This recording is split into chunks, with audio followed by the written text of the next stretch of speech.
Congratulations. I mean, your defense and the just kind of talk about how you put this one away at the end. On mute. On I think we're mute. having a little trouble hearing Muss. He might be on mute in there. Chuck, I think, the big key was when that thing was 61-62, we did a really good job of locking in defensively, being a little bit more disciplined, being solid. Florida can really, really score the basketball. And I thought, we had good transition defense, holding them to 6 fast break points. But down the stretch, you're right, Chuck, I thought our pick and roll coverage got a little bit better. And then Jalen Williams did a phenomenal job on number 12, Colin Castleton. Florida's 4 for 21 from 3-point range. You really challenged them at the 3-point line tonight, it seemed. Locke and the others seemed to have hands in their faces all night. Yeah, well, after the last 2 games, 3-point shooting, we made a little adjustment. Had some defensive drills to try to contest the 3, Chuck, because obviously, the game plan, I said it, that it really wasn't on the guys at Missouri or at Kentucky, the 3-point shooting that we gave up. Tonight was going to be on them if they gave up the 3. So we really wanted to run, Noah Locke, number 10. He got 1 for 5. Appleby was 1 of 7. The goal was to hold those 2 guys under 3 balls. We obviously did that with 2. And then we handled their pressure. They do a good job of changing things up. Full court, man-to-man, 3/4 court, 1-3-1. I thought we did a great job recognizing all that, especially in the first half when I think we only had 3 or 4 turnovers. In the second half, when they made the run, we got a little bit too loose with the ball. But then I thought we settled down in the stretch. And we all know in these games there's going to be 3 runs, and we controlled 2 of the 3, and they made their run there. And then we buckled down, like you mentioned, Chuck, the last 4 minutes. You kind of touched on it there, but I want to go back to guard play. It just seemed like that was an area all night long where your team was a little more certain of their steps maybe than the other side. You look at the point production, you look at the defense. It just seemed like your guards really had a good night. Yeah, they did. You look at Tate scoring and you look at Devo's scoring. Devo had 18, which is phenomenal for a freshman and a guy who just kind of gets his stuff right off creating it himself. And then Tate goes 6 of 10. But those 2 guys defensively, Trey Mann is a really good basketball player, and he goes 3 for 11. And then I thought, because Moody was on Noah Locke a lot, he held him to 2 of 9. I thought our guard play defensively was really good. It's a pretty high volume free throw attempt team. We did a good job not fouling too much, and Florida did a great job going 14 of 14 from the foul line. But look, they're a great rebounding team. We beat them on the glass. They had more turnovers than we did. I was really proud of how we played. Again, not to fold. Once they went up 1 and made a pretty good run, we did a great job of being mature and handling the game and finishing the game the right way. You talked on the pregame show about the importance of all the things, ball fakes, all the things you've got to do when you go against a good shot blocking team. They blocked 6 shots tonight, but it never seemed like rim protection or keeping you from going to the rim was something they were able to accomplish. No, we wanted to attack the rim as much as possible. And they had 6 blocks. We had 5. All the pressure they had 9 steals. We had 9. Justin Smith had 5 steals alone. So I thought just our activity on both sides of the ball was good. We still probably missed too many layups, but we will continue to work on that. But we want to continue to attack the rim as much as we possibly can. You've had 3 straight wins now that have been decided, so to speak, right down the stretch. I just wonder about the confidence level for a basketball team winning close, big games and doing what you have to do at the end to find a way to get out of there. No, I certainly think it helps us moving forward for sure. We know, Chuck, that, so many games in this conference come down in the last 3 minutes of the game, and it's important to execute on both sides of the basketball. So I think certainly, playing the majority of the season without many close games, and a lot of people talking about our non-conference and we didn't have close games and would we be able to finish and all that happy, we've done a really good job of finishing when we've been in those situations. Hey, 17-5, 9-4, 7 straight wins. That kind of speaks for itself right there, Coach. No, I mean, congratulations. Thanks, Chuck. Appreciate it. 38 minutes. We had the lead. We'll take it. All right, there you go. Eric Musselman in the wake of the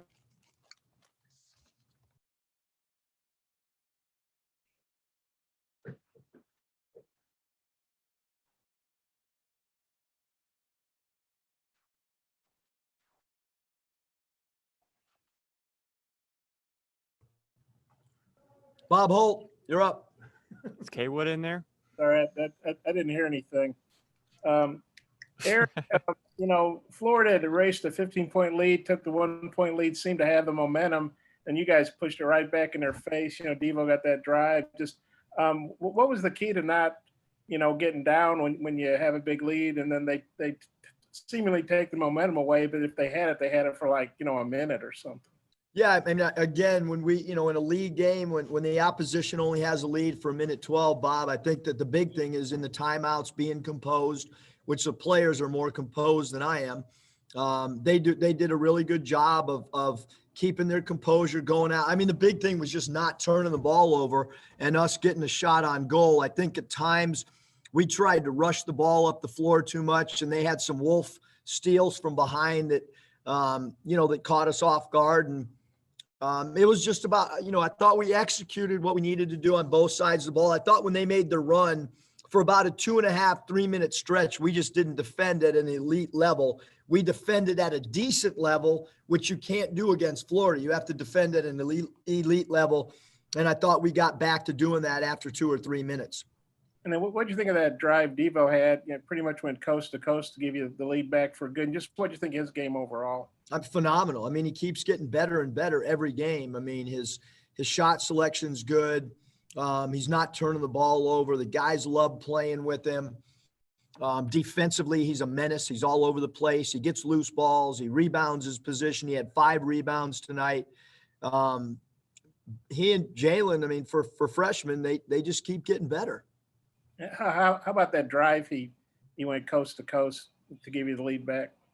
I mean, you just kind of hold your breath when Devo's got the ball, and he just kind of figures out a way to slither to the rim and get by people. And it's not like I'm telling him to hold up. I mean, I don't know what he's going to do in there, but he's going to do something. Okay, I got a couple more, but I'll give it back to Mike. And sorry, I didn't hear my name called earlier. So you were only 2 seconds late, Bob. That's fine. It wasn't a 5-second call. Curtis. Hey, Coach, you take a look at the box score, and Justin Smith was all over it from the offensive side and the defensive side. I know you said that the Missouri game may have been his best in a Razorback uniform, but what do you think about his performance tonight? He's playing like a next-level player the last 2 games on both sides of the basketball. I mean, he came back a little early from the injury because he's a great teammate, and he really cares about winning. Probably wasn't fully healthy. Not probably. He wasn't fully healthy. He was cleared to play, but I think the last 2 games, now he's been able to get back and practice with us. And I think, I mentioned after the last game, it was the first game that he didn't have pain and didn't have much swelling. But he's playing, like we thought he would be capable of. He's a dominant player right now in the SEC on both sides of the ball, not just one. I mean, he's making defensive steals. He's getting deflections. He's posting up on our Charlotte play and reading the defense. And he's playing off the charts right now with this. When he plays with such incredible effort and energy, I mean, there's not many guys that have his speed, quickness, and strength all in a combination. And he's able to play this way because he's fully healthy again. Scotty. Hey, Coach, I wanted to get your thoughts on Jalen Tate's impact. He had his jumper working a little bit tonight, and he had a really big one, I think, to extend the lead to 3. They came up with a couple steals tonight, just kind of his overarching impact on the game. Yeah, Scotty, I think the biggest thing is we all saw when he was out of the game how much we missed him. We missed him, tremendously when he was out for a short stretch, and because he picked up fouls, and I wanted to have him available down the stretch. We've got to continue to work when he's out of the game for us, which we'll start doing, as we get ready for our next game. Then you mentioned Jalen Williams on Castleton. It looked like he kind of relished that matchup a little bit. What did he do to kind of frustrate him and some of Florida's other frontline guys? I think he made it difficult, for number 12, Colin Castleton, to catch the ball in his scoring area. We wanted him to try to catch the ball out on the floor a little bit or 2 steps off the post. I thought he did a good job dislodging him and kind of crab walking him off his spots. Because if you can make a post spots away. And then I thought, that one dig in the post when Justin Smith went down there and picked the ball off was really big as well. Because when a big guy catches it in there and he's got people digging and with foot and hands and voice, it kind of freezes the post up player slightly. And I thought Justin's dig off their 4-man was really big, helping Jalen as well in the post defense. Hutch?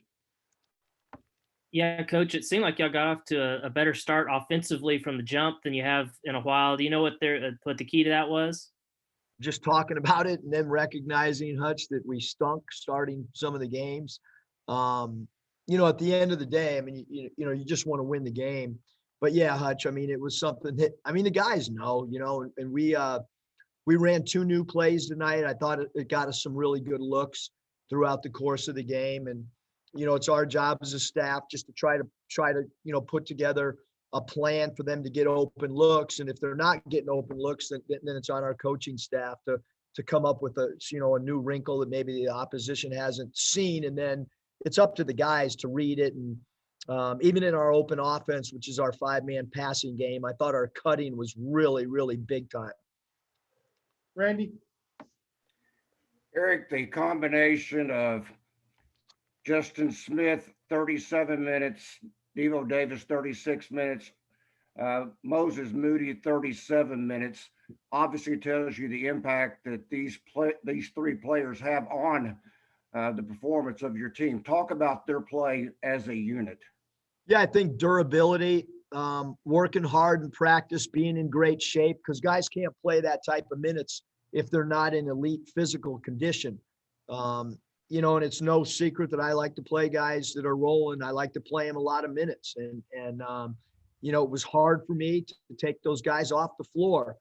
When the opposition makes a run, a lot of coaches will tinker with substitution, but certain guys, I'll sink and swim with, and that same group that kind of got discombobulated for 2 or 3 minutes dug themselves out of it as well. So those guys are so vital because they play both sides of the ball for us, Randy. One other question, Eric. The play of Jalen Williams tonight, 4 points, 2 of 2 from the free throw line, 10 rebounds. I had him with 1 block. They don't show a block, at least on my stat sheet. Talk about the overall play of Jalen Williams. Phenomenal. Like we talked about his post defense, Randy, but for him to go in there and lead us in rebounds. He had 4 more rebounds than anybody else on the roster for us. You look at Florida's leading rebounders, and he had 2 more rebounds than anybody on Florida's team. And he did all that in 23 minutes. So he's an incredible, aggressive defensive rebounder, which is the key to any defensive team, is how well they can defensive rebound. And the big thing is he's just physical. Like, he enjoys getting in there and banging around. Some guys don't like contact. He seeks contact. Bob, final question. Yeah, Eric, some teams get ranked and then they lose. Last time Arkansas was ranked, they lost 2 games that next week. How big is that to defend the ranking, especially against a team that was 16-2 against Arkansas since 2009? Wow, that's not a real good record. No, it's not. No, I think our guys, they understood, I heard from a little bird that they have their own group chat, and they were even talking about, hey, let's come to practice ready. I think the guys right now, they understand. Again, for having 4 freshmen on your roster and so many new faces, I think this group understood going into this game, we didn't want to be ranked and then lose the next game.